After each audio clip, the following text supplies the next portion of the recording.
transformation starts, I think it's with people. So Ms. Lisa Matomola will talk about how HR strategies drives transformation and creates thriving workplace cultures. Please help me welcome Ms. Lisa Matomola.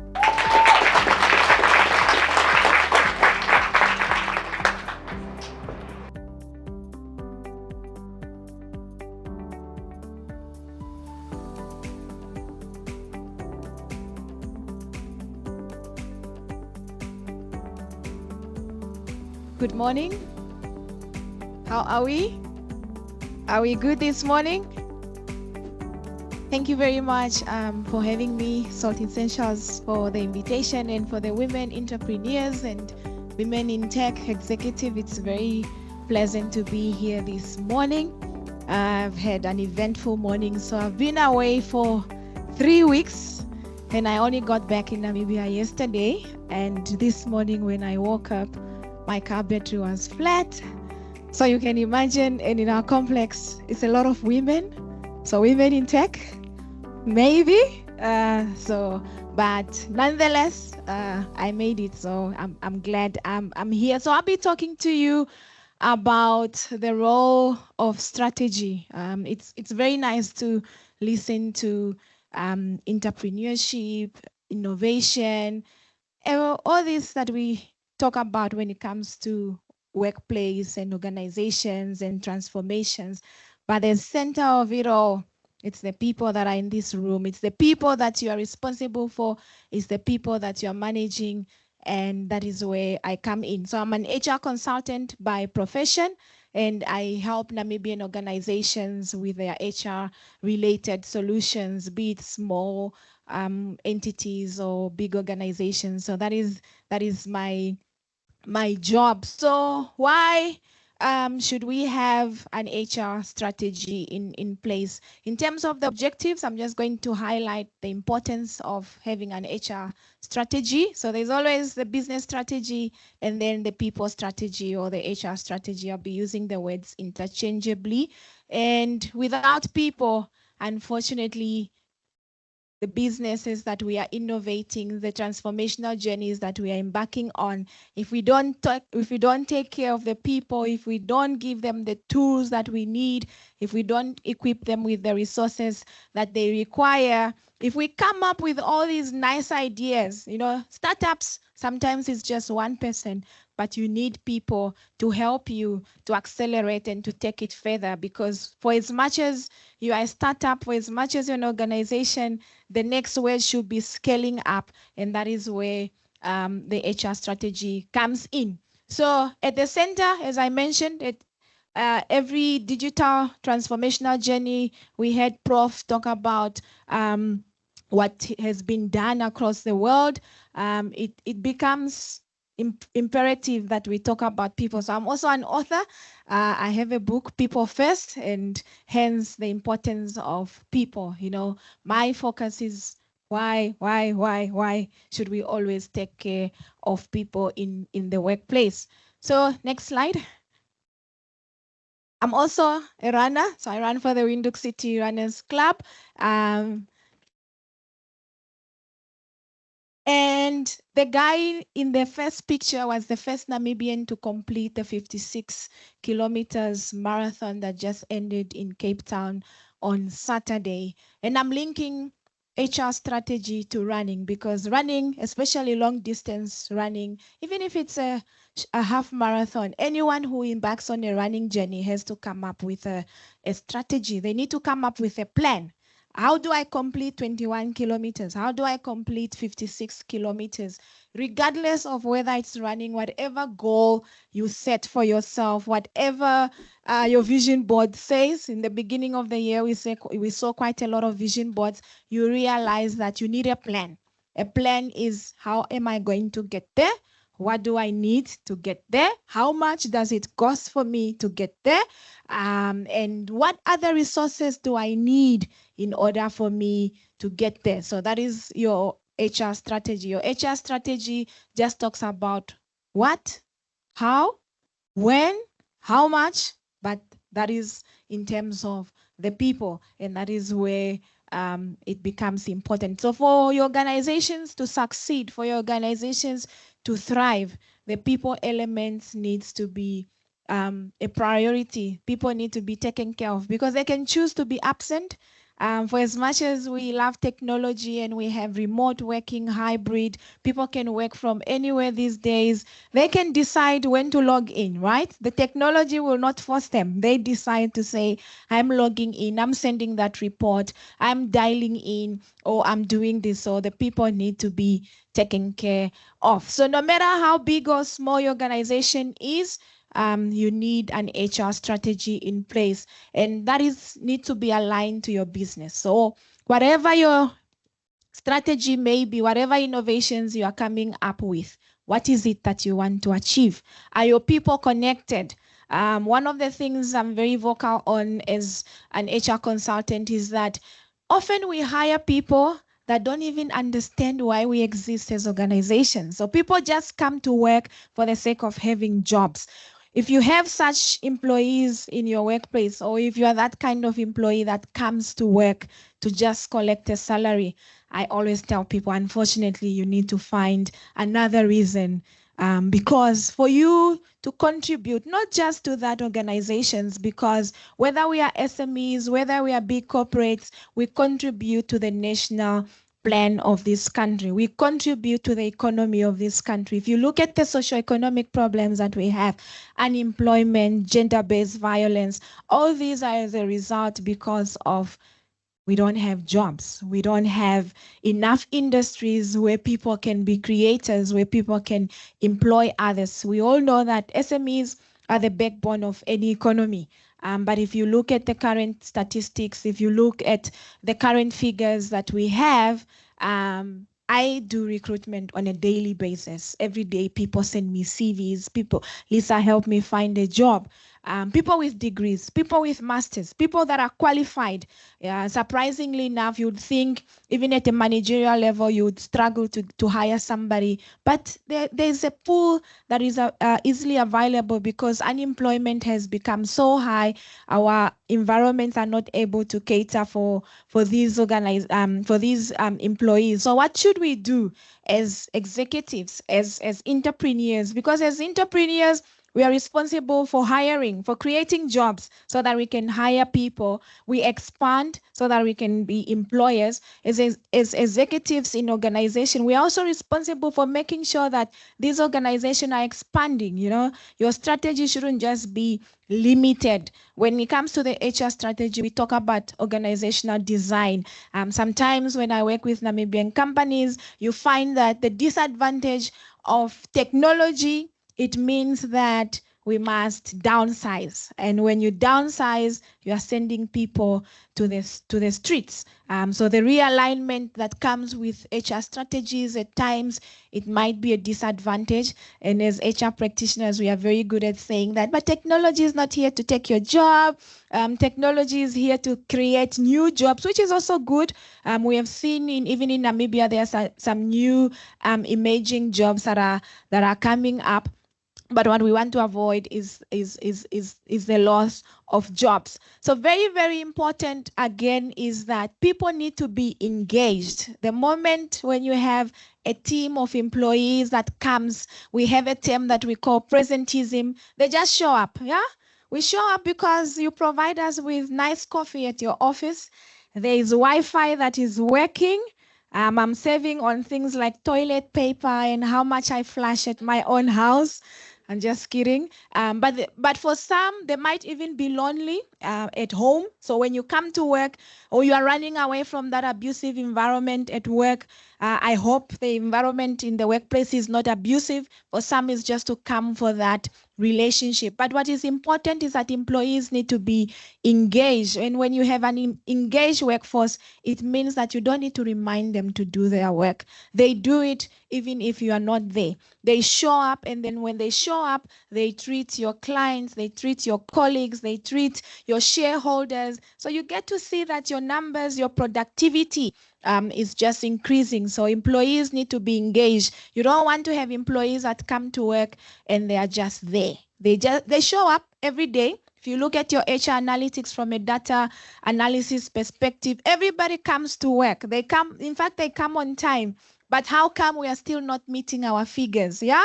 I can come to work and greet everybody from the first floor all the way to the 7th floor, and not do any other work. So, and sometimes employees are not engaged because of how we also lead them. And I'll come to that. I know my time is very limited, but I'll try to highlight in terms of the importance of that. When it comes to maybe high level, the components of an HR strategy, we have what we call the employee experience. So the employee experience is very important. From the moment you attract an employee, from the moment they get in touch with you as an organization, how is your application?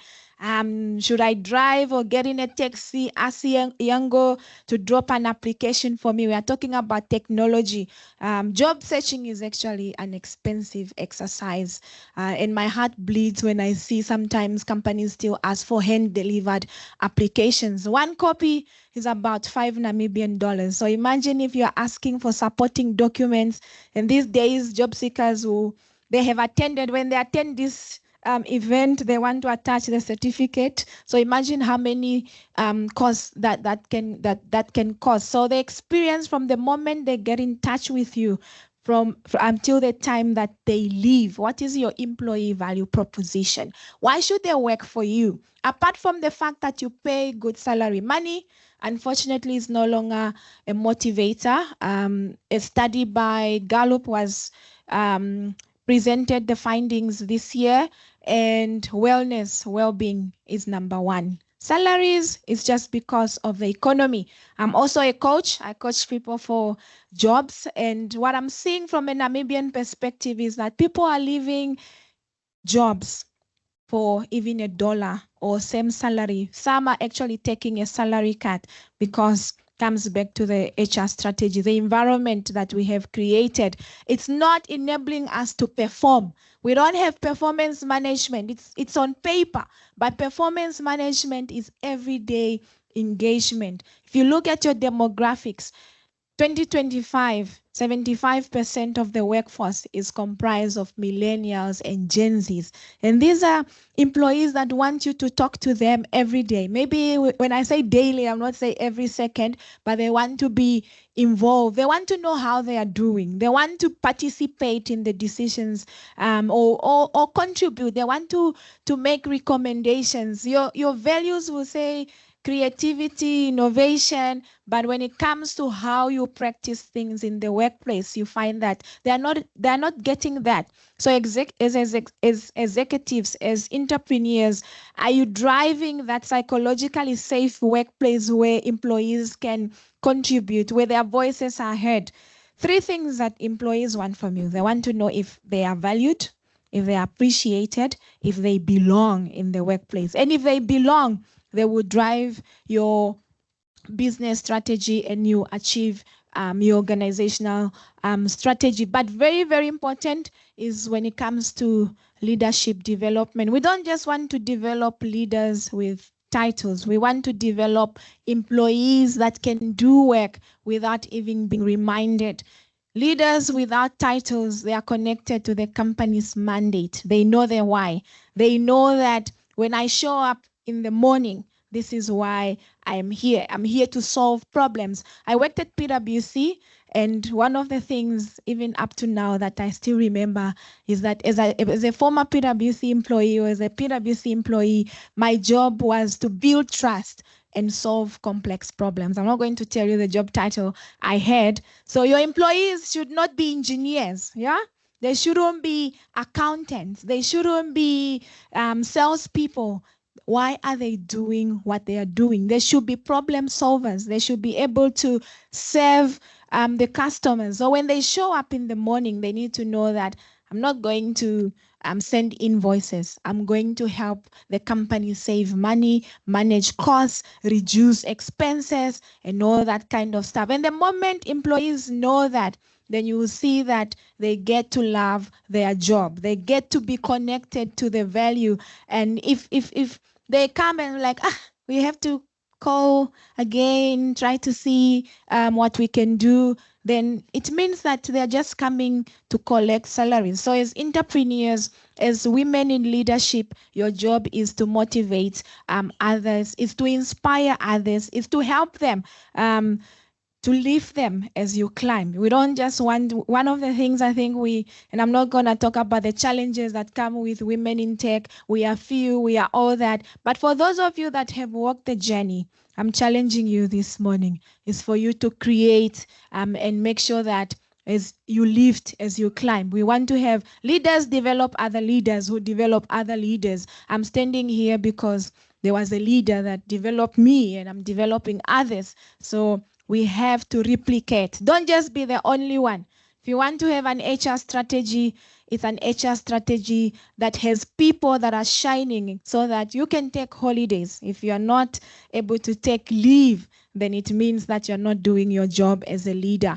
The higher you go, you are not doing anymore. You are showing the how. There are people that are going to be doing. Your job is to make sure that, do they have the resources?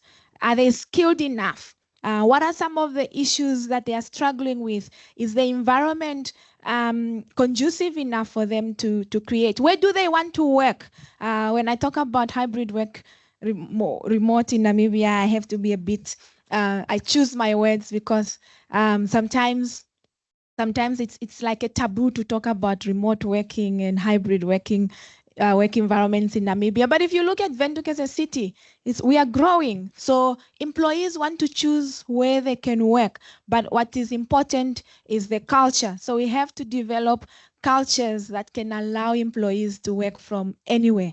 And this is where the development becomes important. They need to know in terms of why they wake up in the morning. So remote working doesn't mean that you are on leave. We are 4 years as a company, but we work remotely. So we work from home. People always ask me, Lisa, where are your offices? We work from anywhere, and that also comes from a manager, from a leader who builds trust, who trains the people so that they can be able to carry out the responsibilities, and just having regular check-ins in terms of how are you doing, what can I do to support you, and the technology allows us to be able to do that. So whether I'm here, whether I'm there, we can always dial in. So with tech comes so many benefits. As women, we have other roles in society. You are wives, you are in a church group, most of us, we get involved in so many things, but the technology allows us from an efficiency perspective. I mentioned that I was away for 3 weeks, and for as much as you have access to your email, you can't catch up with everything. But I asked Gemini last night, I was like, can you just help me catch up with my 3 weeks? What do I need to attend on and all that kind of stuff? So the efficiency comes in. For as much as some of us are scared to use the tech, it's an enabler. So I don't need to spend hours reading all the emails, or all I do is I respond to this and say, I accept these invitations or decline this invitation, so that you can spend time. Maybe you want to cook, or you want to spend time with your kids. So it reduces the hours that we're working long hours. It's not a pride for people to say I work long hours, I left the office at 10. If you're doing that, please, let's go back to our structures. Perhaps we need interns for a short period of time. Sometimes we just need to also see every now and then, check to see, is my business growing? If your business is growing, you cannot start up a company with 4 people. 10 years later, you still have 4 people. It means that your HR strategy, your people strategy is not working. So you need to look in terms of some of those initiatives, but also the technology helps reduce costs. It saves us a lot of time. From a well-being perspective, I'm almost towards the end. Women, we are exhausted. Yeah, being a mom is exhausting, because here is demanding. You have so many responsibilities, other responsibilities outside your work. So you burn out. And when you're burn out, it means that you can't even be creative enough. It means that you are screaming at people in the workplace, and you eventually become that toxic person that when they see you, they don't like you, and when they see you, they are afraid of you. But we should also be open and acknowledge and accept when it's too much. There's nothing wrong with switching off. When you switch off even for a day, go for a massage. Talk about it in your teams. One of the things I talk about with my team is some of the struggles I have. I'm anemic. And if I'm feeling tired on that day, if I can't switch on my laptop, I open up and I say, today I'm not well. Today I'm not going to be able to give 100%. So you are not machines. You are human beings, and you have to lead by example, and you must support to say, so based on this, what do I do? We take care of ourselves and all that. So talk about some of those challenges. I'm not saying talk about your deepest secrets, but create an environment. Let's not glorify workplaces that are just about overwork and workload. There's nothing exciting about that. When your employees are exhausted, they will leave for the competition. They will stop being creative. They will just be coming to work because they are getting a salary. So burnout is not a nice to have. So to close off, as women in tech, you're not just responsible for coding and creating new companies and accelerating your businesses, but you're responsible for creating platforms where other women can be supported, and not just other women, even fellow men. I think the debate lately is the boy child is being left, and I know there might be mothers here with boy kids, and I've seen women sometimes like, I have 3 sons. Why are we just talking about the boy child? So whatever initiatives we are in, we need to be cognizant of the diversity and inclusion and the equity in the workplace. So our job is to create workplaces where everybody is excited to come to, where everybody feels welcomed, where everybody enjoys. We must create workplaces where employees want to be. So I want to leave you to say a great workplace is stunning colleagues. So whether it's remote, whether it's in person, whether it's hybrid, the people that work for you, they want to work for a conducive work environment. Thank you.